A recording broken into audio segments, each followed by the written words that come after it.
Qala ba'duhum, sebagian ulama berkata, taraktu syababa kaza wa kaza marrotan. Aku pernah meninggalkan sebab begini begitu suatu waktu. Fa'udtu ilaihi, tapi aku kembali kepadanya. Fatarokani sabab, lalu sabab itu yang meninggalkanku. Falam a'ud ilaihi, maka aku pun tidak kembali lagi kepadanya. Ya, di contoh yang kita banyak diskusikan kemarin itu ya tentang profesi ya, tentang bekerja yang menjadi ekstensi atau muatan konkret dari kata sabab ini. Jadi kalau misalnya kita punya pekerjaan, itu adalah tanggung jawab kita untuk nafkah diri dan keluarga. Kemudian kita merasa, oh ibadah akan lebih khusyuk, lebih tenang kalau tidak diganggu oleh kerja ini. Maka kita meninggalkan kerja dengan keyakinan misalnya rezeki mah ditanggung oleh Allah. Nah, itu tidak dianjurkan. Dan ada orang, kata Ibnu Athaillah, yang melakukan hal itu, tapi pada akhirnya ya dia terpaksa harus kembali mengerjakan tanggung jawab itu karena dia masih berada di makom asbab, bukan makom tajrid.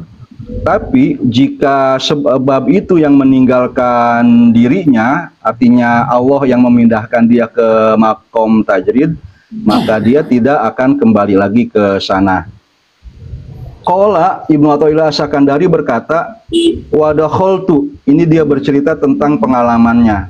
Aku masuk atau menemui ala Syekhi Abil Abbas Al-Mursi, ke guru saya yaitu Abul Abbas Al-Mursi. Wa fi nafsi al-azmu, dan di dalam jiwaku ada tekad alat tajridi, untuk melakukan tajrid, untuk meninggalkan sebab-sebab aktivitas-aktivitas tadi. Qailan fi nafsi, dengan membisikkan di dalam hatiku, innal wusula ilallah, sampai kepada Allah itu ala hazihil halah, hanya bisa terjadi pada kondisi seperti ini, allati ana alaiha, yang dimana diri saya ba'idun minal istigoli, jauh dari menyibukkan diri atau menggeluti bil ilmi zohir, dengan ilmu-ilmu zohir, ilmu fikih termasuk ilmu tafsir, hadis, dan peralatan ilmu-ilmu alat untuk itu semua ya, usul fikih, ulumul Quran, ulumul hadis, filsafat juga mungkin. Ya, dia ingin khusyuk pada ilmu tasawuf saja, ilmu rohani. Wa wujudil mukhalatati linnas, dan adanya interaksi diriku dengan orang banyak. Faqala, lalu guruku berkata, li, kepadaku, min ghairi an as'alahu, tanpa aku bertanya kepadanya. Apa perkataan gurunya? Sohibani insanun, ada seorang manusia yang menemani diriku. Ya, maksudnya adalah Ibnu Athaillah.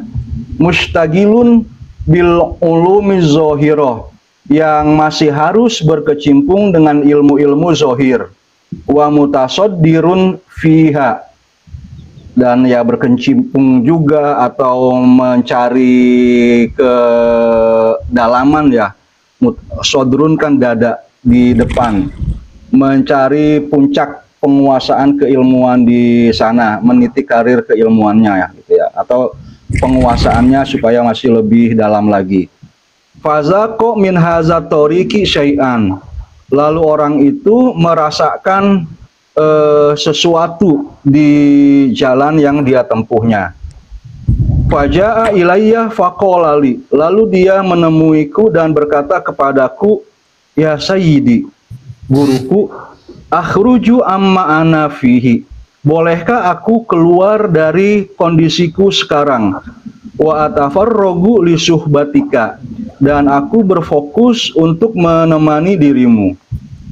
Fakultu lahu, maka aku katakan kepadanya, laisa sya'nudha, bukan seperti ini yang benar. Walakinim kus fima anta fihi, tapi gelutilah terus kondisimu sekarang. Wa ma qasamallahu laka, dan apa yang dibagikan oleh Allah bagi dirimu ala aidina, pada tanggung jawab, pada tangan kita. Fahuwa laka wasilun, dialah yang akan sampai kepada dirimu.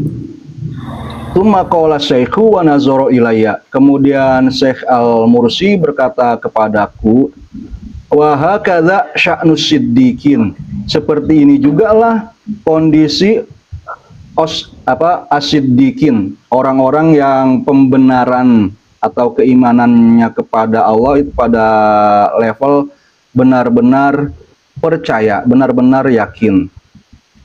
La yakhrujuna min syai'in, mereka tidak keluar dari satu kondisi hatta yakunal haqqu subhanahu huwallazi yatawalla ikhrajahum, sampai Allah lah yang mengurus pengeluaran mereka. Nggak usah minta mutasi gitu kan, biar bos aja yang memutasi kita. Fa kharajtu min indihi, maka aku pun keluar dari hadapan guruku. Wa qad ghasalallahu, dan Allah Subhanahu wa taala sudah mencuci tilkal khawatira min qalbi, bisikan-bisikan itu dari hatiku. Wa wajadtu rohata bitaslimi ilallah, dan aku dapatkan kenyamanan dengan berserah diri kepada Allah. Walakinnahum kama qala Rasulullah, tapi orang-orang yang berserah diri itu seperti yang digambarkan oleh Rasulullah, humul qaumu, mereka adalah sekelompok orang, la yashqa bihim, tidak akan menderita oleh mereka, jali suhum, orang yang menemani, orang yang mengobrol dengan mereka. Orang yang pasrah kepada Allah, biar Allah yang membolak-balikan kondisi dirinya itu. Jika ditemani oleh orang-orang, maka orang-orang itu tidak akan dibuat sengsara. Qala radhiyallahu anhu, Ibnu Ajibah kembali berkata bahwa Ibnu Athaillah berkata, innama mana'ahu minat tajridi, Allah Subhanahu wa taala mencegah orang itu dari tajrid lisyarohi nafsihi ilaihi, karena hawa nafsu orang itu merasa tamak, merasa rakus atau terobsesi olehnya. Yang terobsesi oleh sesuatu, ingin mendapatkan sesuatu belum pada waktunya, itu bakal terhalang. Ada sebuah ungkapan filsuf, anak sapi pun kalau ingin netek ke biangnya bukan pada waktunya netek, itu bakal ditendang sama biangnya. Anak sapi itu apa, Pak Ubed? Neng ya? Eneng. Ya, katanya ya ada waktunya gitu kan, kapan waktu menyusu gitu. Kalau dia ingin belum waktunya, itu ditendang sama emaknya. Wa nafsu idza syarihat li syai' kana khafifan 'alaiha. Dan jiwa atau hawa nafsu jika merasa rakus, bisa merasa senang, obsesi, atau ya posesif juga mungkin termasuk pada sesuatu, maka dia ringan pada sesuatu itu, tidak terbebani, merasa senang pada sesuatu itu. Wal khafifu 'alaiha la khaira fihi, orang yang gandrung, yang ringan pada sesuatu itu tidak ada kebaikan padanya. Wa ma khaffa 'alaiha illa lihazzin laha fihi, dan seseorang tidak merasa ringan akan sesuatu kecuali karena ada haz, ada bagian, ada keberuntungan, ada kesenangan, imbal balik bagi hawa nafsunya itu di dalam sesuatu tersebut. Ada kepentingannya yang terpenuhi, ada ego, ada keterpuasan egonya yang terpenuhi pada sesuatu yang diinginkan itu. Ya, termasuk ingin fokus ibadah dengan meninggalkan sabab. Tsumma qala fala yatajarradul muridu fi halil quwwah hatta tafuta in arada ayyastafida nafsahu fa in jarradaha fi halil quwwah atahu dha'fu fayuqibuhul khosmani wa yushawwishunahu wa yuftinunahu wa rubbama idza lam yudrikhul maula bi lutfihi samaha fil khaltah wa yarji'u ila ma kharaja minhu hatta yasi'a zannuhu bi ahli tajridi wa yaqulu laisu ala syai'in kulluna dakhalnal balad wa ma ra'ayna syai'a.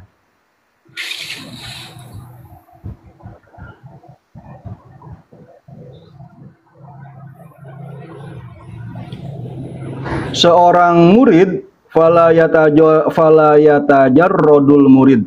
Seorang murid tidak boleh mengupayakan tajrid fi halil quwwah. Pada kondisi dia memiliki kekuatan hatta tafuta, sampai kalau saya salah mohon ingatkan ya Pak Ubed, Pak Zainul. Hatta tafuta, sampai kekuatan itu hilang. In aroda ayastafida nafsahu, jika dia ingin memperoleh manfaat. Fa in jarrodaha fi halil quwwah, jika dia menanggalkannya pada kondisi kuat, atahu dha'fu, maka kelemahan akan datang kepadanya. Aqoba yukibu, dia akan diikuti oleh musuh-musuh. Wa yushawwishunahu, yang akan mengganggunya. Wa yuftinunahu, dan memfitnah. Fitnah di sini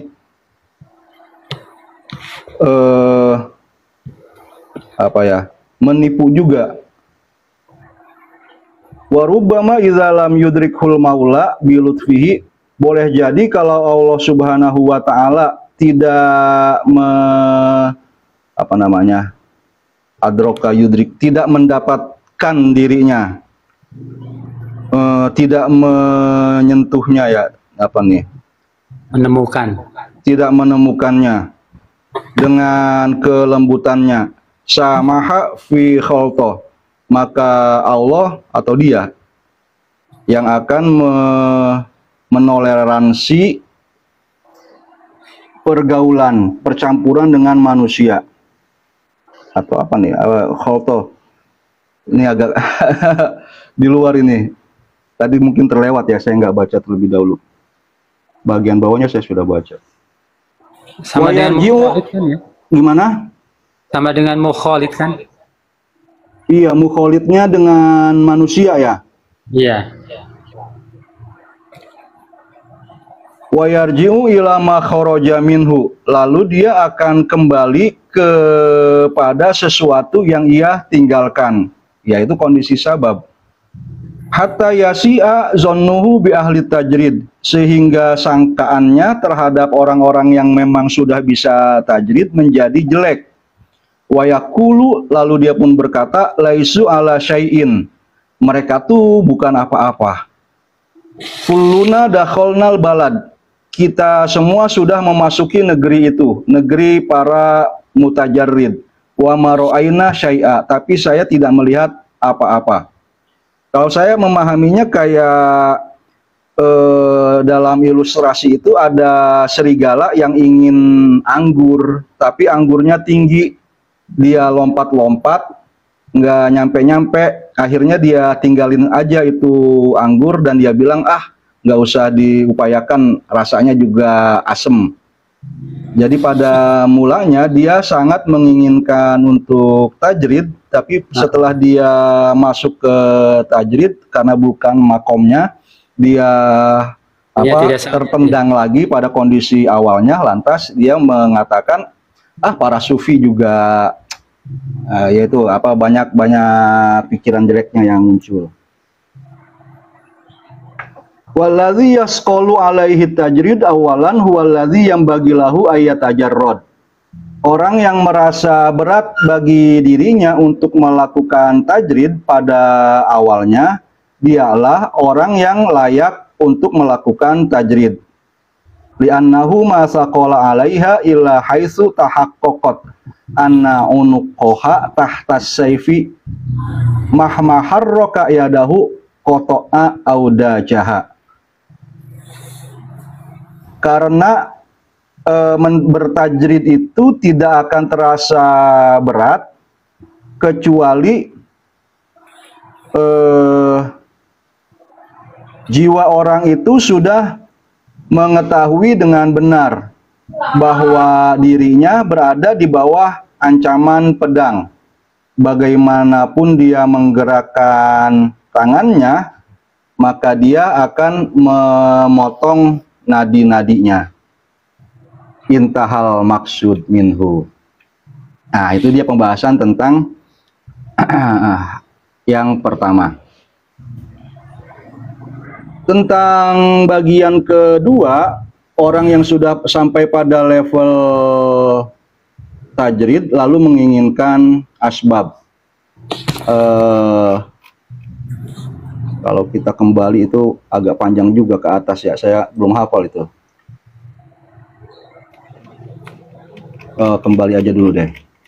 Bagian keduanya, wa iradatukal asbab ma'iqomatillahi iya kafit tajrid inhitatun anil himmatil aliyah. Dan keinginanmu untuk melakukan sebab-sebab padahal Allah Subhanahu wa taala sudah menempatkan dirimu pada makom meninggalkannya adalah kemunduran atau penurunan dari semangat yang tinggi. Saya baca syarahnya Syekh Al-Buti tentang contoh ini, dia membalik saja dari contoh yang pertama.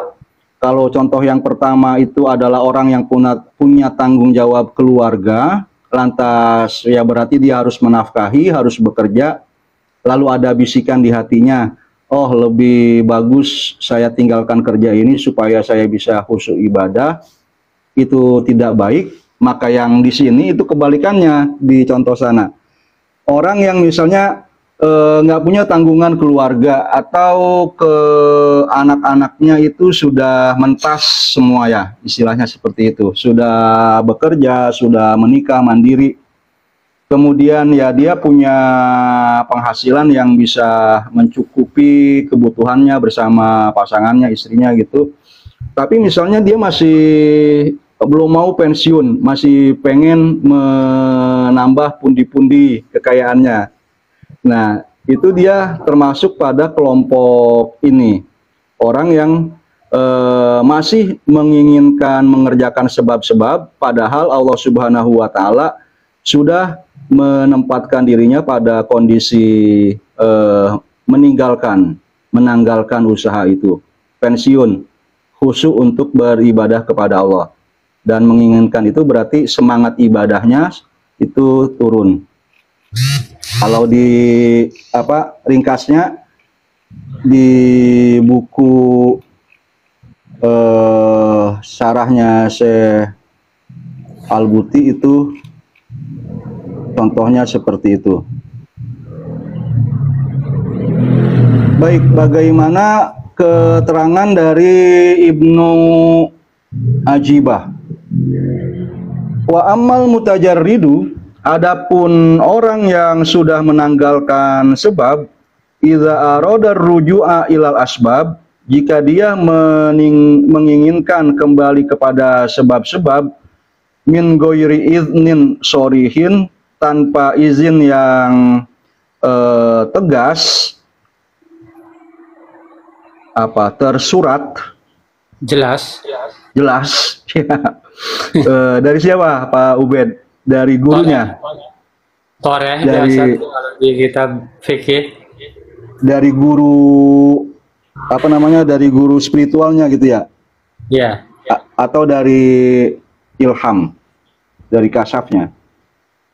Fahuwa inhitatun minal himmatil aliyah, maka itu termasuk penurunan dari semangat yang tinggi ilal himmatid daniyah, kepada semangat yang rendah. Au sukutun minal wilayatil kubro ilal wilayatis sugro, atau jatuh dari kewalian yang besar kepada kewalian yang kecil. Saya belum paham nih Pak, apa itu wilayah kubro dan apa itu wilayah sugro. Nah, ada Pak Jainul. Baik, ntar ya Pak, kita tuntasin lagi, kayaknya tinggal sedikitnya keterangan bab 2 mah. Atau ada? Oh, panjang juga ya. Wasamitu saykho saykhina radhiyallahu anhu yakul. Saya mendengar gurunya guru saya berkata, kakek guru, ma'rifatul mutajarridi afdol. Pengetahuannya seorang yang sudah bertajrid itu lebih baik. Wa fikrotuhu anso, dan pikirannya itu lebih cemerlang. Li'anna sofa minas sofa, karena yang jernih berasal dari yang jernih. Wal kadaru minal kadari, dan yang tercemar berasal dari yang tercemar. Sofa ul batini min sofa izohiri, jernihnya batin berasal dari jernihnya tubuh.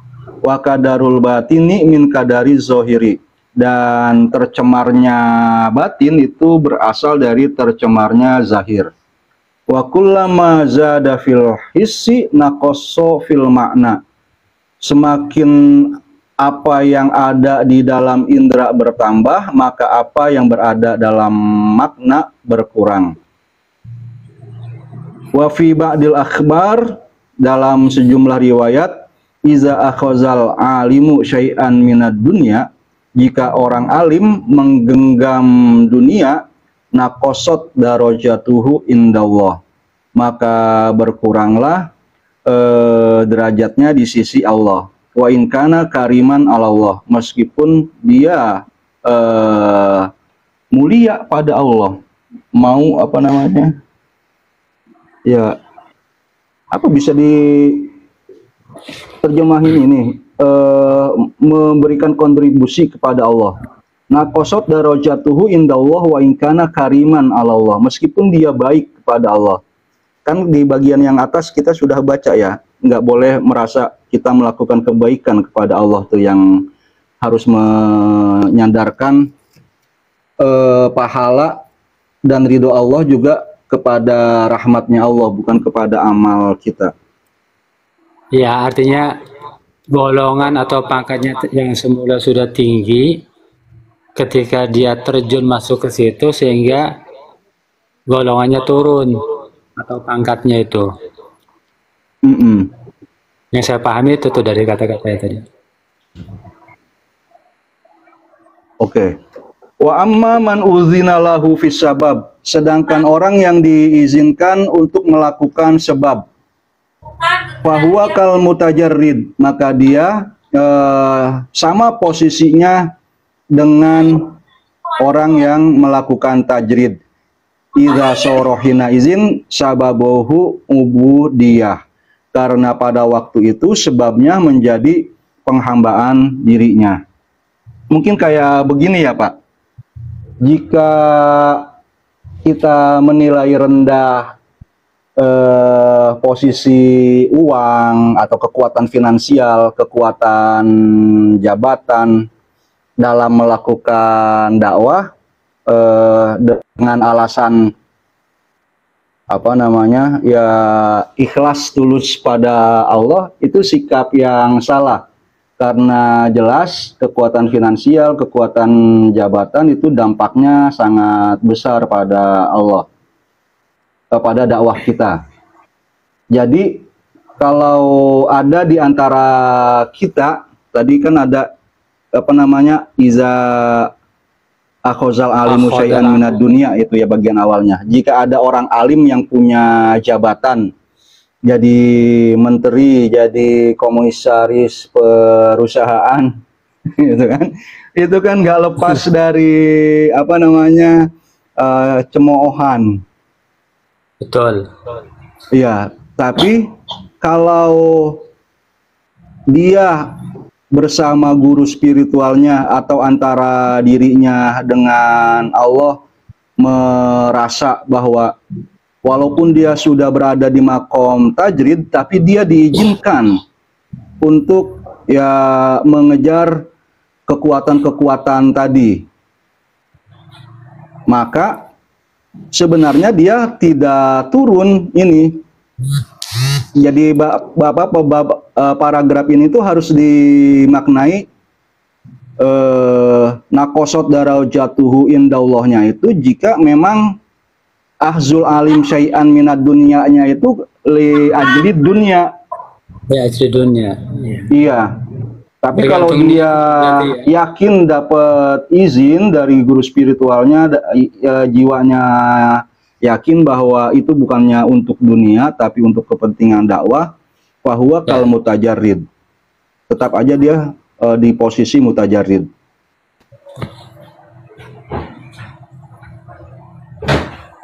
Walhasil simpulannya inna tajrida min ghairi izni min ghairi iznin sababun. Anna tajrida min ghairi iznin sababun. Melakukan tajrid tanpa izin via guru spiritual atau langsung yang diyakini hati orang dari Allah gitu, itu sama saja berada dalam sebab. Wasababu ma'al izni tajridun. Sedangkan mengerjakan suatu sebab jika disertai dengan izin, disertai dengan kesadaran, kalau bahasa zaman saya muda itu ada mewakafkan dirinya untuk Allah, Pak. Bahasa itu masih dipakai sekarang nggak? Saya masih muda juga sih sekarang. Iya. Jadi sebenarnya dia melakukan kerja apapun itu, ya dia sudah mewakafkan dirinya kepada Allah. Pada kondisi itu dia sedang bertajrid juga. Wabillahi taufik. Semoga Allah memberikan bimbingan. Tanbihun, peringatan. Hazal kalamu kulluhu ma'asairin. Semua pembahasan ini konteksnya adalah bagi para penempuh jalan spiritual menuju kepada Allah. Amal wasilun, sedangkan bagi orang-orang yang sudah sampai di sisi Allah, al-mutamakinun, yang sudah mantap dalam kondisi spiritual itu, fala kalama alaihim, maka tidak ada yang bisa kita bahas tentang mereka. Idhum radhiyallahu anhum ma'khuzuna an anfusihim, sebab mereka yang sudah mendapatkan ridho dari Allah itu sudah diambil dari diri mereka. Yukbaduna minallah wa yudfa'una billah.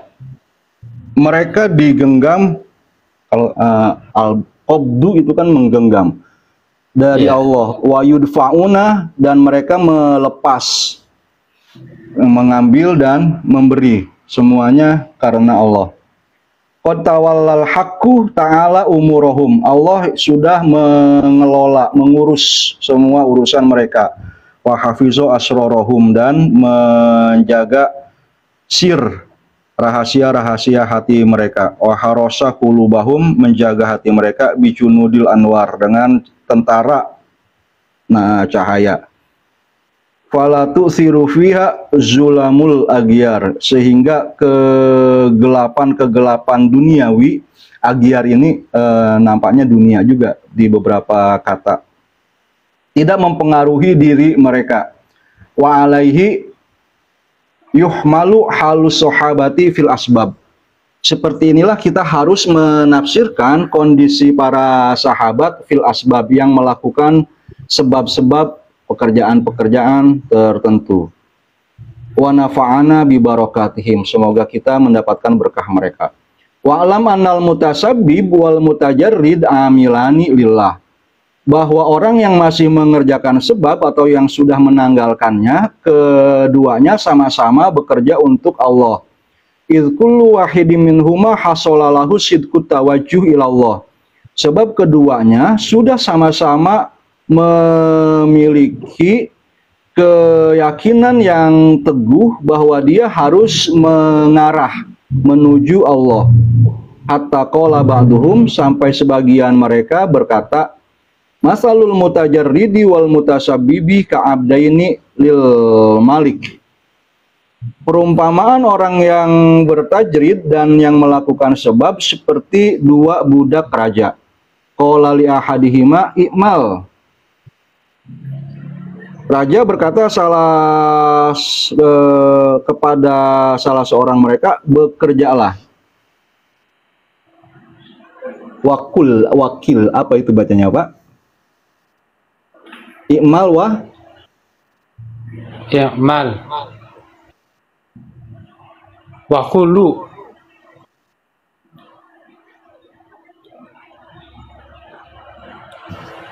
Makan. Wakulu apa? Dan semua. I'mal. Waqala lil akhar, dan ya. Apa wakala? Bukan wakulu. I'mal. Nggak tahu saya ini. Iya. Waqala lil akhar, dan berkata kepada budaknya yang lain, ilzam anta hadrati. Diamlah kamu menemani diriku di hadaratku. Ilzam anta hadrati. Teruslah engkau, konsistenlah engkau di dekatku. Wa ana aku mulaka bikismati. Wakul kayaknya itu Pak yang di depan. I'mal wakul, makanlah dan makanlah hasil pekerjaanmu. Sedangkan yang kedua, kamu nggak usah bekerja, diam bersama saya. Aku mulaka bikismati. Saya yang akan memenuhi bagimu kebutuhanmu dengan pemberian dariku.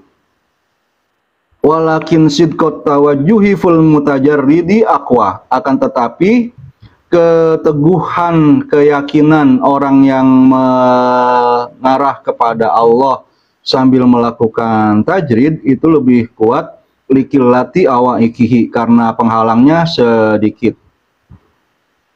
Waqot'i ala ikihi, dan telah memutuskan penghalangnya, kama huwa maklum. Walamma kanat himmatul fakiril mutajarridi la tukhti'u fil ghalib, karena biasanya semangat orang sufi yang mutajarrid itu tidak salah. Oh, masih jawaban dari atas. Dan karena himmatul fakir yang mutajarrid itu biasanya tidak salah. Jadi dia punya tawajuh yang lebih kuat daripada yang mutasabbib. Dikaulihi alaihi salatu wassalam, berdasarkan sabda Rasul, innalillahi rijalan, Allah punya umat, punya hamba, lau aksamu ala Allah, jika mereka bersumpah atas nama Allah, la abarrohum, maka Allah akan membuat mereka mampu menepati fi qasamihim, sumpah-sumpah mereka. Qala saikhuna, guru kami berkata, walillahi rijalun idza tammu bisyai' kana biiznillah. Demi Allah, walillahi rijalun, Allah punya hamba yang jika dia menggerenteskan di dalam hatinya akan sesuatu, karena apa yang tergerentes, apa yang terbisikkan di dalam hatinya itu akan terwujud biiznillah. Wa qala aidon, Rasul bersabda juga, ittaqu firasatal mu'min, takutlah, hati-hatilah dengan firasatnya seorang mukmin. Fa innahu yanzuru binurillah, karena dia itu melihat dengan cahaya Allah.